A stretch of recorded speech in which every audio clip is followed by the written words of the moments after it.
All right, g'day, hi, and welcome. Okay, so this is me scolding my, one of my subscribers who doubted my judgment. But I'm glad I give you guys great entertainment anyway. Anyway, I just like firing pot shots every now and then, just to you know, I know you guys get a kick out of it. So, okay, my road bike years. My road bike years are from age, say 17, 18. To 25, 26, maybe 27 years old. Now, when I say road bike years, this is the years I owned road bikes. No more fancier than that. No, I was a team guy or whatever. No Tour de France for me.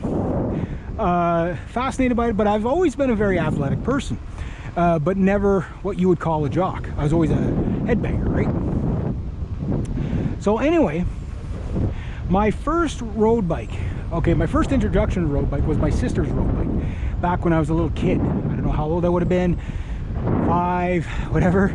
My mom and dad bought us both bikes. They got her a 10-speed road bike that, you know, when I was a little bit bigger, I used to ride it a bit just because she wasn't, and it was faster than what I had.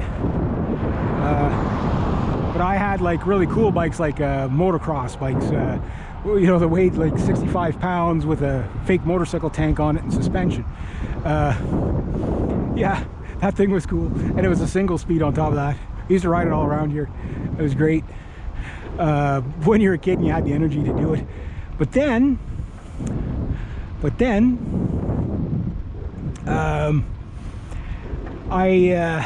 like road bikes when I was a kid in the 70s, you didn't have a lot of choice of adult bikes. It was either road bike or like a bike from Holland. You know what I mean? Like a basket bike, you know, like a, you know, something with big banana bars, or those you know, like a Dutch style bike, right? Something like that. That's what you had. Somewhere around the late 70s, early 80s, you started seeing the BMXs, you know, the real cool things like BMXs, and you saw, what you call it, you know, the rise of the first mountain bikes. Oh, into the road it's imminent. Okay, I'm going to cut through the church here. I really don't like having no back brake on this stuff, but yeah, so cut through the church because there's a trail, but I'm gonna walk the trail down because I don't have a back brake. And I watched an 8-year-old girl do a hell of a face plant on this little hill, and she laughed it off. I thought it was like my nephew's, one of her little school friends, whatever, they were coming down this, and I was like, oh, you girls probably shouldn't go down there. And she went down, the bike went like this, and like just, she slid on her face for about 5 feet type of thing on the ground. She got up giggling. I was like, oh good, she's not dead. I'm like, great, I'm gonna have to explain to the parent, you know, I'm gonna have to convince the parent that I didn't encourage their daughter to come down this thing at full speed, right? I didn't, because she took off before I could encourage her to do it. But anyway, and my nephew's like, I'm not going down that. I said, oh, you don't have to, you know, whatever.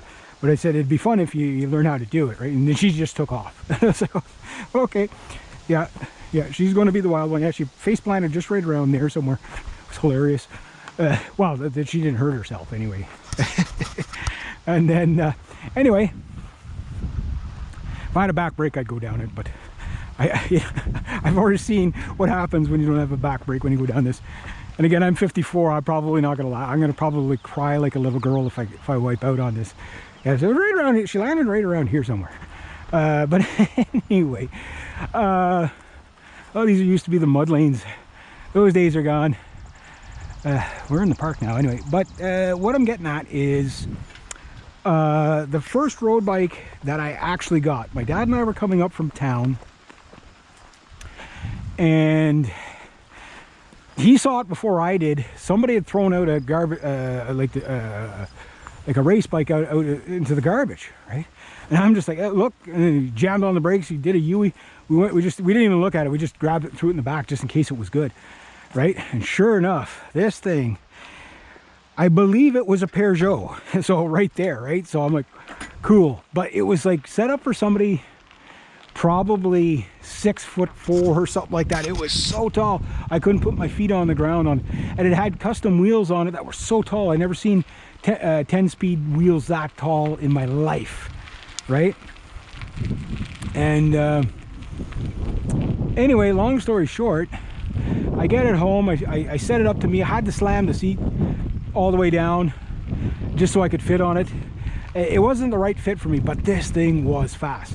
It did say Tour de France on it. I don't know if it was an old team bike. I don't think it was, but whatever it was, it had it was lightweight. It was a steel frame, but it was pretty lightweight for what it was. I don't know, I can't remember what it weighed. I think it weighed 21 pounds or something like that. It was, for its era, it was an old bike. Like, it was early 80s, late 70s. Now this was back in the late 80s, early 90s when we got it. And it was rough. It was rough. Like, but I got it going good, and I rode everywhere on that bike until it got stolen on me. And it got stolen one night. My buddy and I went to the bar. We decided to take our bikes for whatever reason. We locked our wheels together, and us being such fucking idiots, we're like, okay, we're thinking of all the chicks we're going to meet that night, right? 20 something, right? Or we weren't even 20 something. We're 18, but we're in Quebec, so we can drink now, right? And anyway, we come out of the bars like 6 o'clock in the morning, because back then the bars were open till like 7 in the morning. Very, very bad. Very, very bad.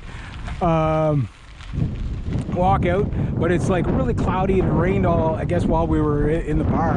It rained all night. It was really foggy, and I could see that his bike was gone. His bike was, he just got it maybe about 3 or 4 months earlier, and it was like a custom fit bike. It was a mountain bike. I believe it was a Cannondale, whatever it was, it doesn't matter. And sure enough, I'm like, dude, I think your bike's gone. And then he's like, but I could see my wheel, right? And then as we got closer, it's like there was nothing attached to my wheel. So we locked our wheels to the thing, but we were idiots because we had quick releases on our front wheels, right? So somebody might, like, the bikes deserve to be stolen if you're that stupid. Okay, yeah, like a quick release wheel, let's lock those to the... So we're walking home with our front wheels in our hand. I'm like, what the hell? And I just fired it off. So I was like, what are we doing now? But I felt bad for my buddy because it was a custom fit bike for him, and he just bought it, and he lost a lot of money. I didn't lose any money, but but I did like that bike. I would probably still have it today as a keepsake, but it was fast. And I'd let my friends try it, and some of them were a little more serious into the road bike stuff than I was, and they were like, that bike is scary fast. Like, it was scary. It was just scary. We'd come down the Gatineau Hills and, like, scary on some of those bike paths. Like that thing just instant speed. Like some of the really steep inclines, I just get off and walk down, and like you couldn't ride it down. And of course, rim brakes back then were shit. So it's like they were okay on the level, but man, on big hills like that, yeah, you were gonna die. You were gonna die. There was no way to really stop yourself coming down that. So that was the first real road bike. The road bike after that was a road bike. I never rode it. I believe it was, it might have been a Bianchi or a Pinarello. I don't, like, it was a really cheap one though. Like, this girl in my apartment building, she gave it to me, and all it needed was a tire tube. It had a side stand. It was more of a tour bike than an outright racing bike. It was a nice blue. It was that Bianchi blue. So that's why I'm thinking, I never rode it once. I got it, and a couple of months later, I moved out of the apartment. I just left it in there for the next person. So, well, maybe they might use it. You know what I mean? But I should have kept it. It was in mint condition, and it was a late 80s bike for sure. But it was a nice bike. It was a very nice bike, but I never got to ride it. And, in hindsight, I'm stupid, right? Then after that, I got my Norco Monterey, which was a parts bike. Built. My buddy and I, we'd go out. It was during the 90s, during the recession, right? So we were unemployed every couple of weeks, never been fired, just get laid off all the time. Then we'd have 2 weeks to do nothing. So what we'd do is, while we're passing out a stack of resumes like that, we'd cycle everywhere, right? It was because we didn't have the bus money. but we didn't have good bikes. So what we did is we'd go out on a garbage night, we'd find a frame, then the next week we'd find some wheels, and then we'd find everything we need, and then we'd go out with a backpack and some tools. The three of us would go out and would, oh, look at this is an aluminum derailleur, oh, a better wheel, aluminum wheel. And then I had a bike that started off about 27 pounds, and by the time I was done, my Norco was weighing in at, and well fitted to me, was weighing in at something like 21 pounds or something like that. So I got it right down.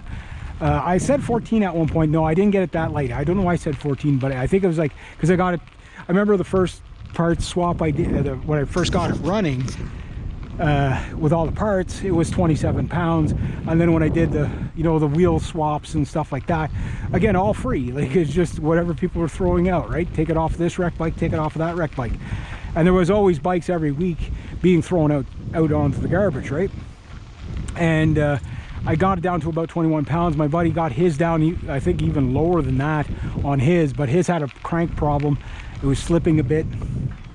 And eventually he ended up with a hybrid that he liked better. And we ditched our mountain bikes. But then I ended up, I got a flat tire on the Norco, and I ended up buying the Super Cycle, right? Because we had like 4 bikes on the, 4 or 5 bikes on the deck there, chained together. I was like, okay, we got to get rid of some bikes. So we ended up just giving some away, whatever. But that was the last road bike I had. And that one, I'm sure I've done 160 kilometers a day on it many times, just going absolutely nowhere particular, just taking all the bike trails, going to all the beaches. We'll go to this beach, okay, then we'll head out to you know, Lanark County. We'll come back, you know, like gone in like, you know, 8 o'clock in the morning till like you know, 10 o'clock at night kind of thing, right?